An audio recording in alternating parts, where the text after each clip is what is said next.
से पहले मैया रुक्मणी जी कात्यायनी का मंदिर का पूजा करने गई।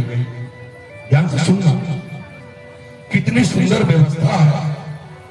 10,000 सखियां रुक्मणी के संग चलती और 10,000 सैनिक चारों ओर से घेरे हुए और 10,000 सैनिक के बीच में 10,000 सखियां और उनके बीच में हमारे रुक्मणी मैया चल रही है। रुक्मणी महारानी कात्यायनी का पूजन करने गई। मंदिर का द्वार खोला। जैसे ही मंदिर का द्वार खुला ना, हे हीरापुर की मैया, रुक्मणी की आंखों के सामने मूर्ति है कात्यायनी माता की, और उस कात्यायनी माता की मूर्ति में दर्शन हो रहा था द्वारकाधीश का।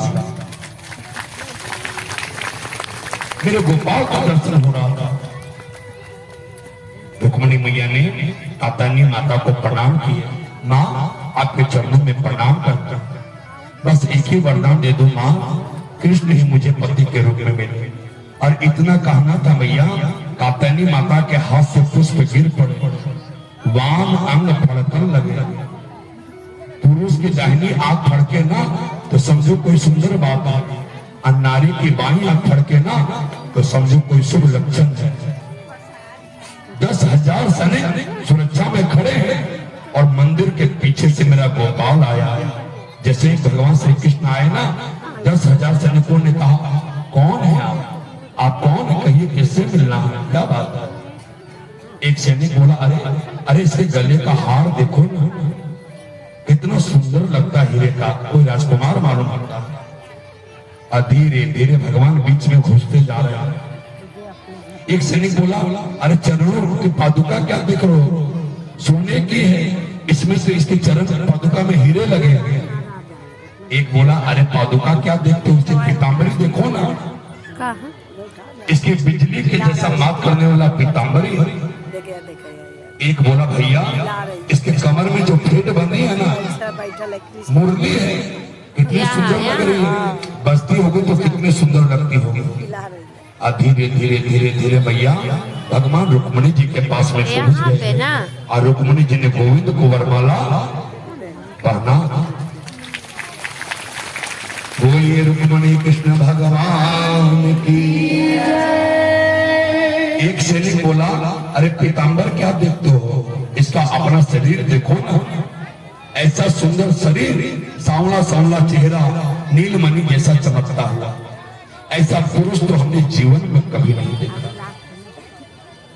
रुक्मणी की गोद में लेके गोविंद रथ की ओर बढ़े।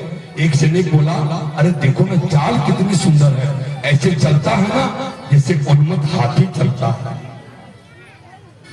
रुक्मणी को रथ में बैठा के भगवान श्री कृष्ण रथ में बैठे, और जैसे ही रथ को चलाने के लिए घोड़े को तेज किए, एक सैनिक बोला, अरे रथ के ध्वजा पे गरुड़ जी बैठे। अरे रथ की ध्वजा पे गरुड़ बैठे हैं, गरुड़ की तरह ये रथ उड़ता होगा। पता नहीं कहां से आया, कितना सुंदर है, श्याम रंग का कांति, मुस्कुराता, कितना सुंदर चेहरा, हार कितना बढ़िया, पीतांबरा कितना सुंदर। निहाल हो गए भैया, हम धन्य हो गए, दर्शन दे गया, अपना बना गया।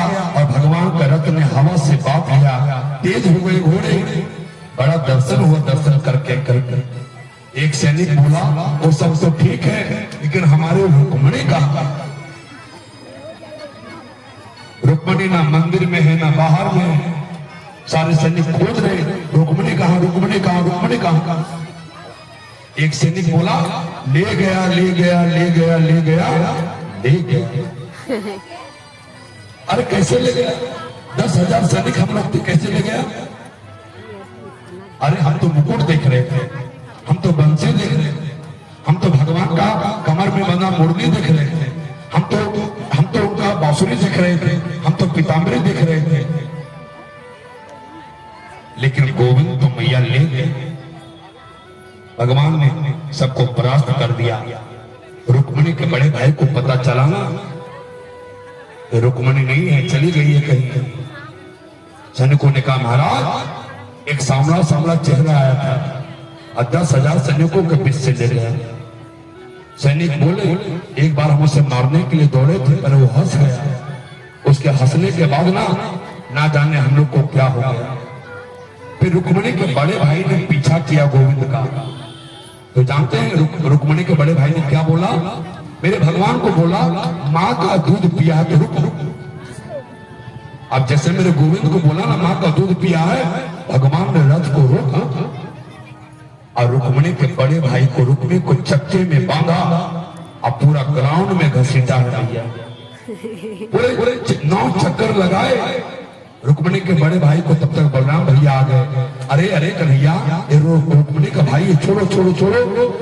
रुक्मणी ने भी निवेदन किया है हमारे बड़े भाई छोड़िए। भगवान ने फिर उसको भैया जीवन दान दिया। वो क्या बोला मालूम है? अपनी माँ का यशोदा मैया के दूध पी उसने गाली दे दिया। भगवान ने बड़ा सबक सिखाया रुक्मणी के बड़े भाई को। फिर आए रुक्मणी के पिताजी और समझाए बेटा लक्ष्मी तो हमेशा नारायण की पत्नी है और रुक्मणी हमारी बेटी नहीं है, कमल के फूल से हमें मिला था और रुक्मणी का पति तो वही बनेगा जो गोविंद है। उसके बाद मैया बाराती आया और बाराती के बाद एकदम सब कोई आराम से सभी समाज के बीच में दोनों का विवाह हुआ। जय जय श्री द्वारकेश चंद्र नंद के दुलारे, नंद के दुलारे यशोदा के प्राण। क्या तो कल का 5 मिनट याद कर ले, कल कैसे हम लोग गा रहे थे भगवान की विदाई शादी में। उसके बाद बड़ा सुंदर प्रसंग सुनाएंगे 10 मिनट 15 मिनट में कथा को विश्राम देंगे। पड़ोसी का बर्तन था 50 कुंटल, तो यहाँ से 50 कुंटल लेंगे। आज भी मेरे गोविंद की कृपा बरस रही है। आज पात्रता आप पे निर्भर करता है, मेरे गोविंद पे आप विश्वास हासिल करते हैं। मेरी राधा रानी पे आपको बिलीव कितना है, उस पे आप विश्वास हासिल है। भगवान का परिवार बड़ा सुखमय से व्यतीत हो रहा था। भगवान के घर पुत्र हुआ। रुक्मणी जी ने पहले पुत्र को जन्म दिया। इनके प्रथम पुत्र का नाम है मैया प्रद्युम्न। प्रकृष्ट धूम प्रकाशा यशसा प्रद्युम्न। प्रद्युम्न का मतलब हुआ जिसके जीवन में सुंदर कर्म का प्रकाश है, उसे प्रद्युम्न कहते हैं। लेकिन हमने क्या कहा? कृष्ण के शत्रु की कमी नहीं है। एक संबरासुर नाम का राक्षस मेरे गोविंद के यहाँ परसुती गरज से बालक को चुरा के ले गया और आकाश में जाकर बालक को समुद्र में फेंक दिया। उस बालक को एक मछली उस बालक को निगल गई। मछुआरों ने मछली को पकड़ा और फिर से संबरासुर के घर में भेज दिया। और संबरासुर के यहाँ भोजन बनाने का काम करती है विद्यावती। उसने कहा तुम इस बच्चे को पालो, हम क्या करेंगे? तो विद्यावती के कान में संत नारद ने कहा तुम्हारी गोद में जो बालक खेल रहा ना वो तुम्हारा पति है। जब शिव तीसर नयन उधारा निर्गत काम भयु जारी छारा। भगवान शिव ने जब कामदेव को जला के भस्म किया तो कामदेव की पत्नी रोने लगी। तो भगवान शिव देवादिदेव महादेव ने कहा कि तुम्हारा पति ना द्वापर में कन्हैया का पुत्र बनेगा। वही शंकर भगवान का वरदान समरासुर के घर में भोजन बनाने का काम करना और वहां तुम्हारा पति मिल जाएगा। सो आज मिल गया। प्रद्युम्न जी बड़े होकर के समरासुर का वध करके पत्नी को लेकर के द्वारका धाम में आ गया। प्रद्युम्न जी वहां से गए। अब तक भगवान श्री कृष्ण के मैया तब तक 16,107 विवाह हो गए। मेरे कन्हैया के पूरे विवाह हुए हैं 16,108। एक बात कहूं, भगवान के 16,108 विवाह होकर के पत्नी है और वो सबके पति वो सर्वव्यापी है। अब परमात्मा ही तो सबके पति है मैया। आपके घर में जो पति देव बैठे हैं ना, आपके पति का भी पति कोई है तो मेरा गोविंद है। हेलो दोस्तों, महादेव कैसे आप लोग? आशा करती हूँ कि आप लोग बहुत अच्छे हैं। मैं भी ठीक हूँ दोस्तों, स्वस्थ हूँ और स्वागत है मेरे न्यू ब्लॉग में। और मेरे यूट्यूब चैनल तान्या रवि 623 में भी आपका बहुत बहुत स्वागत है दोस्तों। और मेरा न्यू ब्लॉग अभी से स्टार्ट होता है, आप लोग ब्लॉग में बने रहिए।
बाबा का मंदिर है, चलते हैं अब यहाँ से भागवत में। जय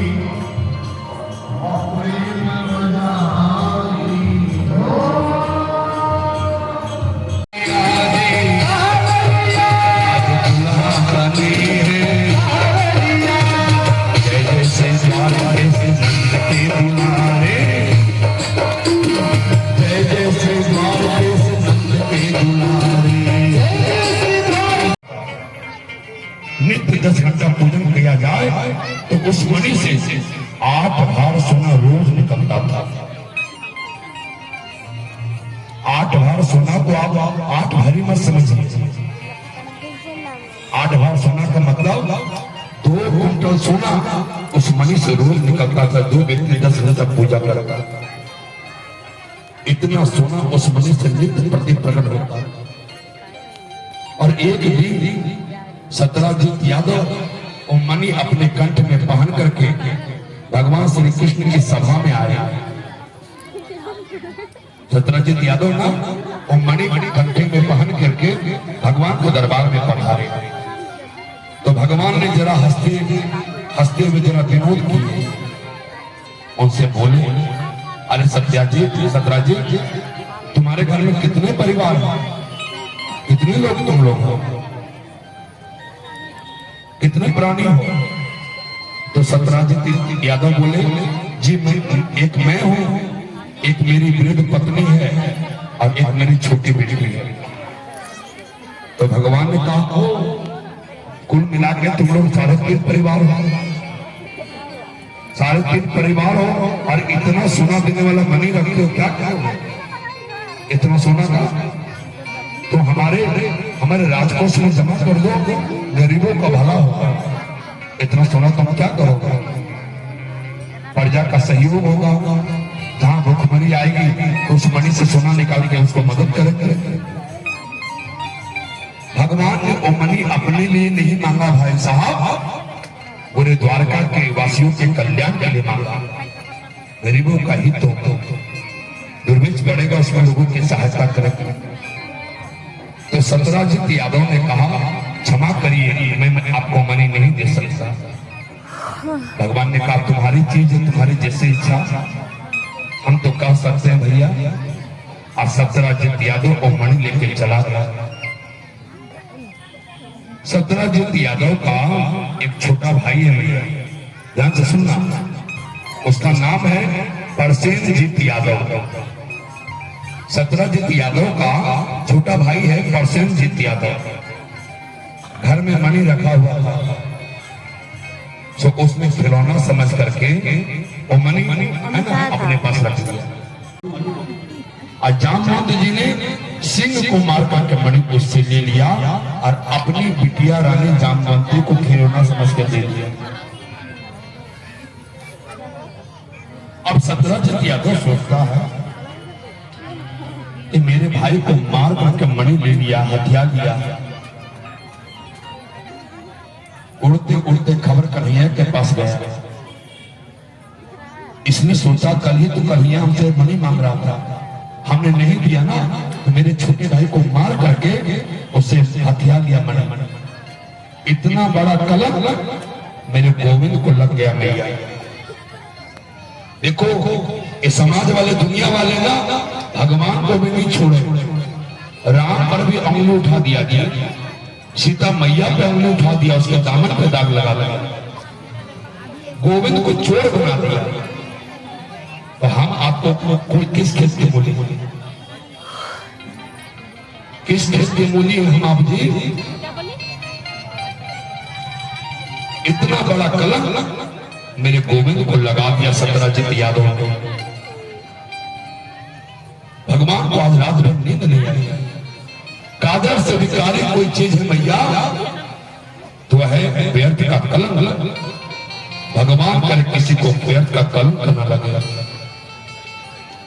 परमात्मा कभी किसी को कलंकित ना होने दे, ये प्रयास हमेशा करो। भगवान ने अपने कुल गुरु गर्गाचार्य से पूछा कि हे गुरुजी बताइए ना, मेरी कुंडली देखिए ना, इतना बड़ा कलंक कैसे लग गया? हमने परसेंट यादव को देखा भी नहीं, हमने मारा भी नहीं, हम पहचानते भी नहीं, और हमें पता चला है पूरे द्वारका में चर्चा चल रही है कि कृष्ण ने परसेंट यादव को मार कर मणि रख लिया। ऐसा क्यों? मेरी जन्म कुंडली देखिए। गर्गाचार्य ने जन्म कुंडली देखा तो जन्म कुंडली में क्या मिला मालूम है भैया? भगवान चौथ वाला चंद्रमा भादो महीना में देख लिया था। भादो महीना में ना, ध्यान से सुनना, चौथ वाला चंद्रमा अगर कोई व्यक्ति गलती से भी देख लेता जाने अनजाने तो उसको एक बार जरूर कलंक लगता है। ये जो कथा सुना रहे ना, ये कथा सुन लेंगे तो कलंक से आप बच जाएगा। तो मन से इस कथा को सुनो। चौथ वाला चंद्रमा तुमने देख लिया कन्हैया, इसलिए एक कलंक लग गया। फिर भगवान 10-5 लोगों को लेकर के जंगल में गए जहां परसेंट यादव मरे पड़े थे। वहां सिंह का पैर देखे। सिंह का पैर को देखते देखते भगवान पीछा किए ना तो भालू का पैर नजर आया। अब भालू का पैर को देखते देखते गोविंद गुफा में घुसे तो गुफा के अंदर वही भालू जामवंत जी बैठे थे। कौन कह करके भगवान को पुकारा जामवंत जी ने। भगवान श्री कृष्ण को मारने के लिए दौड़े जामवंत जी। दोनों में बड़ा युद्ध हुआ और युद्ध करते करते मैया, युद्ध करते करते ना नस नस तोड़ दिया मेरे गोविंद ने जामवंत का। जामवंत जी बोले बस बस बस कन्हैया, मैं समझ गया आप ही तो मेरे राम हैं। मैं समझ गया आप ही तो मेरे राम हैं। यही जामवंत जी जब त्रेता में भगवान राम के साथ में थे ना, तो राम जी जब रावण को मार करके लंका से जब पधारे ना विजयश्री होकर के अयोध्या, तो अपने सभी सैनिकों से कहा सबको वरदान मांगा, जो वरदान मांगोगे देंगे। तो किसी ने प्रेम मांगा, किसी ने भक्ति मांगा, किसी ने श्रद्धा मांगा, किसी ने पूजा की शक्ति मांगी, लेकिन जामवंत जी शांत बैठे। जामवंत जी कुछ नहीं मांगे तो भगवान ने कहा, क्या बात है जामवंत जी, आप कुछ नहीं मांग रहे हैं, आप भी कुछ मांगो। तो जानते हैं भैया, मालूम है जामवंत जी ने क्या कहा, क्या मांगो आपसे। रावण से आपने लड़ने नहीं दिया, हमारे बराबर का कोई सैनिक था नहीं मेरे टक्कर का। अब देना चाहते हैं ना तो दो हाथ हम आपसे लड़ना चाहते हैं। देखें तो मेरे रघुवर के बाजुओं में कितना ताकत है, मेरे राम के हाथों में कितनी ताकत है। भगवान ने कहा, ऐसा नहीं हो सकता जामवंत, स्वामी और सेवक का युद्ध मर्यादा के अनुकूल नहीं, लेकिन तुम्हारी अभिलाषा में पूर्ण करूंगा। और वही अभिलाषा मैया जब राम जी कृष्ण बन के आएगा तो नस नस जामवंती जी को तोड़ करके बताए कि राम ही कृष्ण।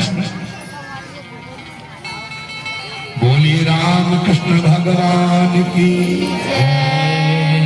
तो जामवंत जी ने मणि गोविंद को दे दिया। अब गोविंद को मणि देने के बाद अपनी बेटी को भी बोला, स्वीकार करिए प्रभु, अब एकांत में भजन करूंगा। और जामवंती का हाथ मणि रख करके भगवान को जामवंती को दे दिया। परम सुंदरी है, भगवान का दूसरा ब्याह भैया इसी भालू की बेटी से हुआ। भगवान जामवंती को लेकर गोपाल, हमारी बेटी है सत्यभामा, आप सत्यभामा से ब्याह कर लीजिए और एक मणि आप भी रख लीजिए। भगवान ने कहा, सत्यभामा से तो ब्याह कर लेंगे, लेकिन मणि तुम्हें रखो भैया, हमें मणि नहीं चाहिए। इस प्रकार भगवान का ब्याह मैया सत्यभामा जी से हुआ। बोलिए सत्यभामा मैया की। भगवान गए पांडव के यहाँ घूमने के लिए। पीछे से अक्रूर जी ने सुधनवा नाम के व्यक्ति को भड़का दिया। राजा सत्यजीत यादव को मार दिया। ध्यान से सुनना, और मणि के चक्कर में ना सत्यजीत भगवान उससे नहीं लिए, बेटे से शादी तो कर लिए, लेकिन मणि बोले आप जब तक है ना आप ही रखिए, हमें नहीं चाहिए। तो सत्यजीत यादव को मार करके सुधनवा ने मणि उससे ले लिया।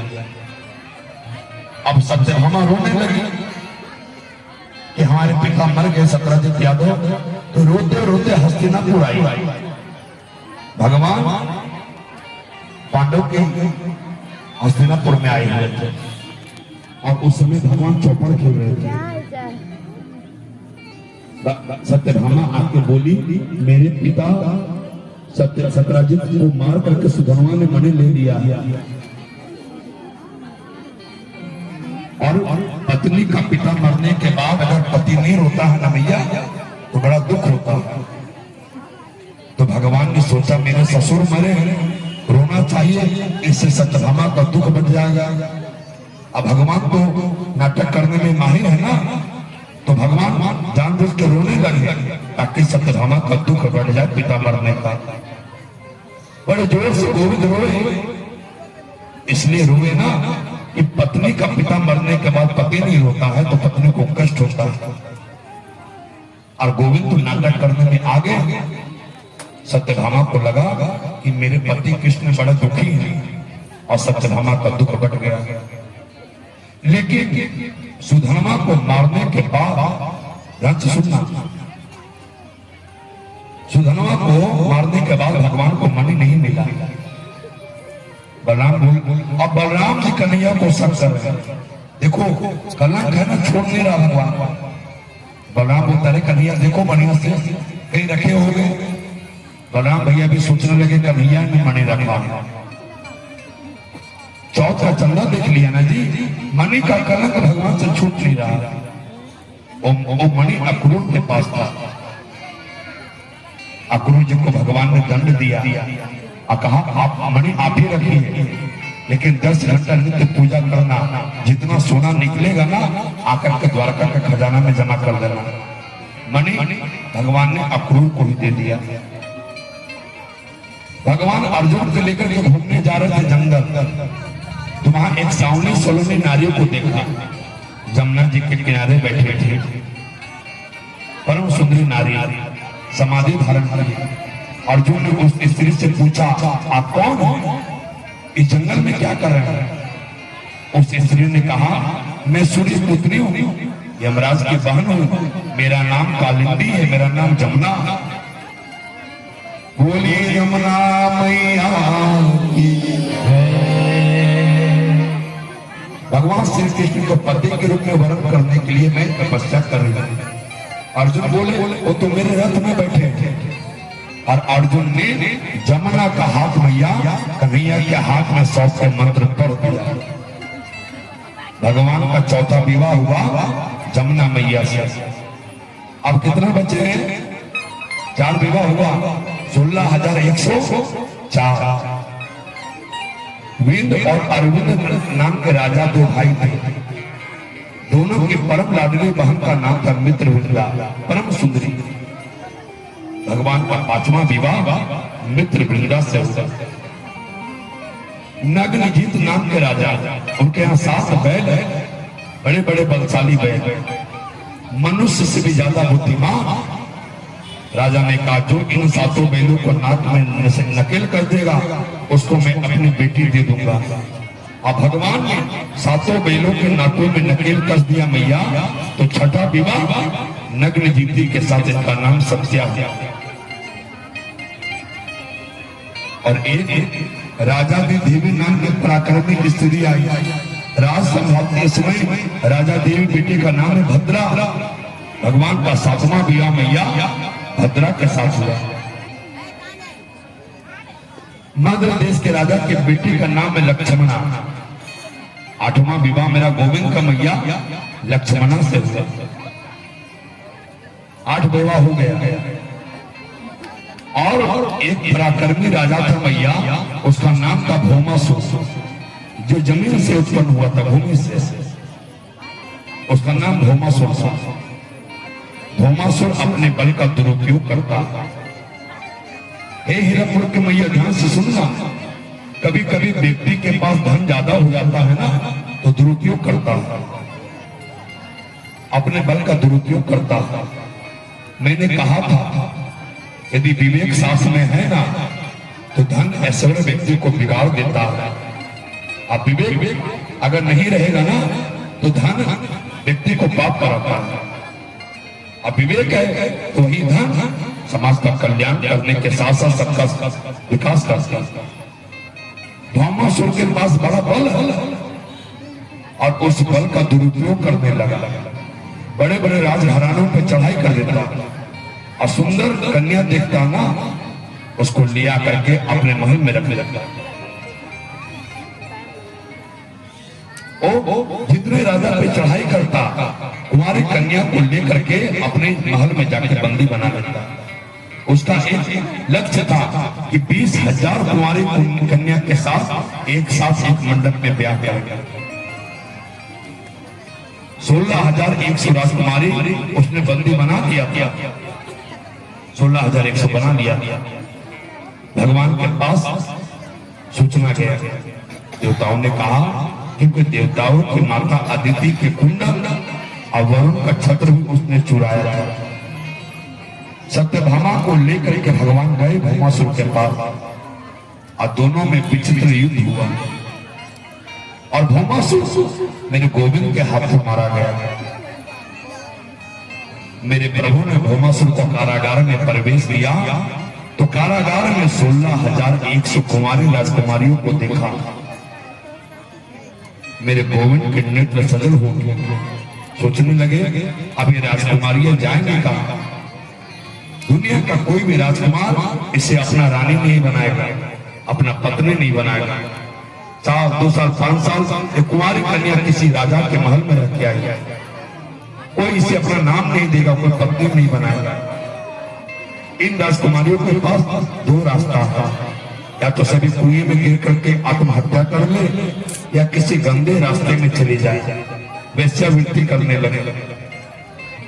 भगवान ने उन कुमारी राजकुमारियों से कहा, आप बुरा नहीं माने, अन्यथा कोई विचार नहीं किए हैं, तो मैं आप सबको अपनी पत्नी के रूप में स्वीकार करता हूं। मेरे गोविंद ने 16,100 राजकुमारियों के संग उसकी इच्छा के बाद भैया एक संग एक मंडप में विवाह किया।